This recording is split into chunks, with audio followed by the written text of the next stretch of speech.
Assalamualaikum warahmatullahi wabarakatuh. Halo anak-anak hebat, jumpa lagi bersama Ibu Nalita dalam video pembelajaran pendidikan lingkungan hidup.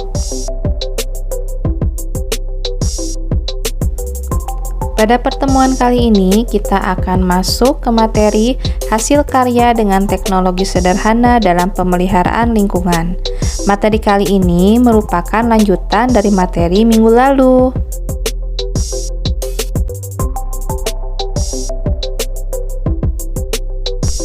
Oke anak-anak hebat, sebelum kita masuk ke materi, Ibu akan membacakan tujuan pembelajaran dari materi hari ini.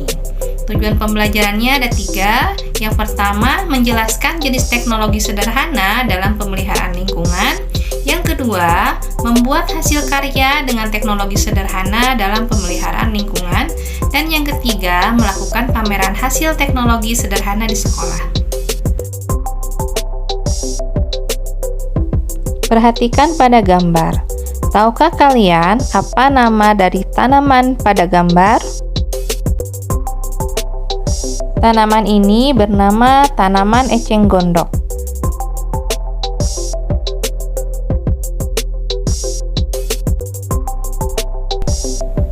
Tanaman eceng gondok atau dengan nama latin Eichhornia crassipes merupakan tanaman gulma di wilayah perairan yang hidup terapung pada air yang dalam mengembangkan perakarannya dalam lumpur pada air yang dangkal.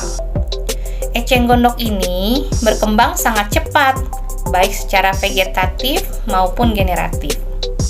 Perkembangbiakan dengan cara vegetatif dapat terjadi 2 kali lipat dalam waktu 7-10 hari.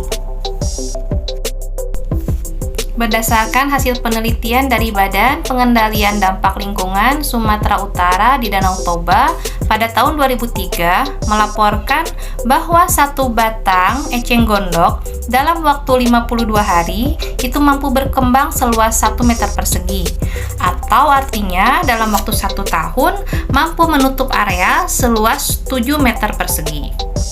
Nah, berarti perkembangbiakannya ini sangat cepat ya. Perkembangbiakannya yang demikian cepat ini menyebabkan tanaman eceng gondok telah berubah menjadi tanaman gulma di beberapa wilayah perairan di Indonesia. Tanaman eceng gondok ini di kawasan perarian danau bisa tumbuh pada bibir-bibir pantai sampai sejauh 5-20 meter. Nah, perkembangbiakan ini juga dipicu oleh peningkatan kesuburan di wilayah perarian danau sebagai akibat dari erosi dan sedimentasi lahan. Berbagai aktivitas masyarakat juga mempengaruhinya, misalnya aktivitas masyarakat mandi, mencuci, kakus atau MCK. Kemudian selain itu juga budidaya perikanan yang menggunakan keramba jaring apung, serta disebabkan oleh limbah transportasi air dan juga limbah pertanian. Jadi dengan adanya tanaman eceng gondok ini, itu sebagai indikator bahwa perairan tersebut telah tercemar oleh limbah. Nah, karena tanaman eceng gondok ini sekarang sudah berubah menjadi tanaman gulma di Indonesia, maka harus dicari upaya apa yang kira-kira bisa dilakukan oleh kita dalam memanfaatkan tanaman eceng gondok ini supaya yang tadinya tanaman eceng gondok ini adalah tanaman gulma bisa bermanfaat bagi masyarakat. Nah, ada salah satu upaya yang cukup menjanjikan untuk menanggulangi gulma eceng gondok di kawasan perairan danau, yaitu dengan cara memanfaatkan tanaman eceng gondok untuk kerajinan kertas seni. Eceng gondok ini dapat dimanfaatkan sebagai bahan baku kertas karena tanaman eceng gondok ini mengandung serat atau selulosa.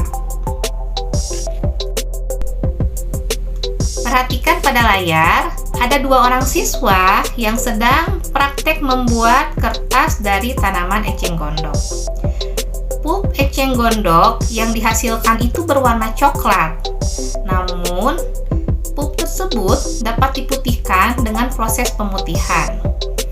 Karena pup ini dapat menyerap zat perwarna yang diberikan dengan cukup baik, sehingga nanti hasilnya ada berbagai variasi warna kertas yang dihasilkan melalui proses ini.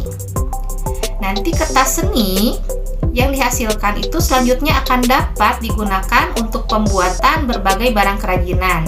Misalnya kartu undangan, figura, tempat tisu, dan perhiasan. Pengusahaan kertas seni dari eceng gondok ini tentunya akan berdampak positif, terutama di kawasan wisata. Apa saja dampak positifnya? Yang pertama, mengontrol pertumbuhan gulma eceng gondok di kawasan perairan.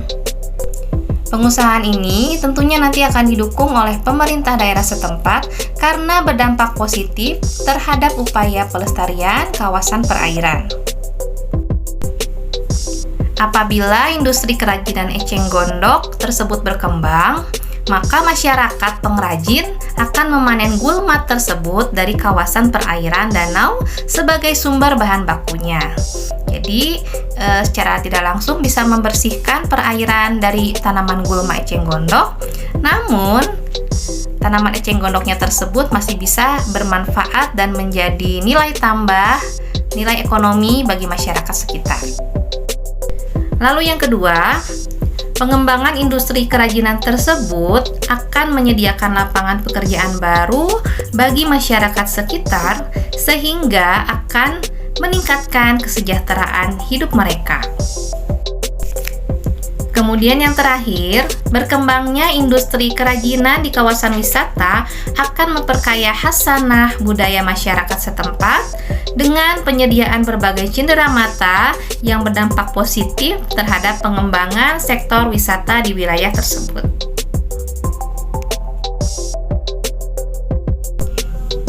Ada 6 tahapan dalam teknologi pengolahan eceng gondok sebagai kertas seni. Yang pertama adalah proses pemilihan atau pencarian bahan baku. Kemudian yang kedua adalah proses pulping atau pemasakan eceng gondok. Yang ketiga, proses penggilingan kertas bekas. Kemudian yang keempat, pencetakan lembaran. Yang kelima, pengeringan kertas. Dan yang keenam adalah proses pemeriksaan kualitas kertas yang dihasilkan. Yang pertama, proses pencarian bahan baku. Bahan baku eceng gondok ini diambil dari pinggiran danau atau perairan.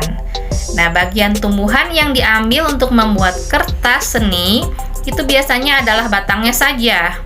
Kenapa? Karena diperkirakan bagian batang ini terdapat paling tinggi seratnya. Lalu yang kedua adalah proses pulping atau pemasakan eceng gondok.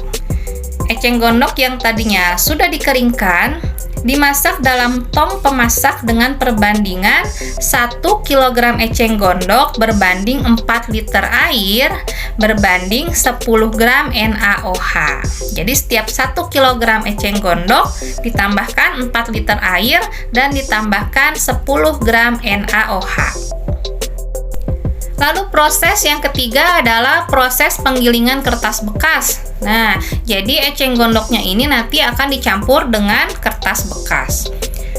Proses penggilingan kertas bekasnya ini dilakukan terpisah, tidak boleh disatukan ya dengan eceng gondok yang tadi. Jadi saat penggilingan kertas bekas nanti akan ditambahkan perekat kurang lebih 5% dari berat kertas atau. Lalu proses yang keempat adalah pencetakan lembaran. Proses pencetakan lembaran ini dimulai dengan melakukan pengenceran pulp kertas bekas dan pulp eceng gondok. Nah, persentase dari campurannya itu bisa dilakukan pada tingkat yang berbeda-beda, tergantung hasil kertas yang kita inginkan. Kertas seni ini dicetak dan dipres pada selembar kain yang ditempatkan pada suatu bidang yang kaku. Kemudian nanti dikeringkan dan dilakukan dengan memanfaatkan sinar matahari. Kalau dalam keadaan kondisi matahari yang terik panas, itu bisa selama 1 jam kertas sudah bisa kering. Tapi kalau misalnya kondisi mendung atau musim hujan, bisa juga dikeringkannya dengan cara diangin-anginkan di dalam ruangan. Ya, kalau kertas dari eceng gondok ini kan tujuannya untuk kertas seni ya, nanti akan dibuat sebagai bahan baku kerajinan. Jadi, penilaian kualitasnya itu didasarkan pada keindahan dari kertasnya, dari serat-seratnya. Beda dengan kamu kalau mau membuat kertas untuk menulis. kertas buku. Nah, itu kan yang dinilainya adalah dari kekuatan tarik dan kekuatan sobeknya. Sementara kalau kertas seni dengan campuran eceng gondok itu memiliki penampilan yang indah. Kenapa? Karena ada serat-serat yang muncul dari permukaan kertas. Ya, sekian materi pembelajaran PLH pada hari ini. Sampai jumpa di video pembelajaran berikutnya. Ibu ucapkan terima kasih atas perhatian kalian. Assalamualaikum warahmatullahi wabarakatuh. Tetap semangat!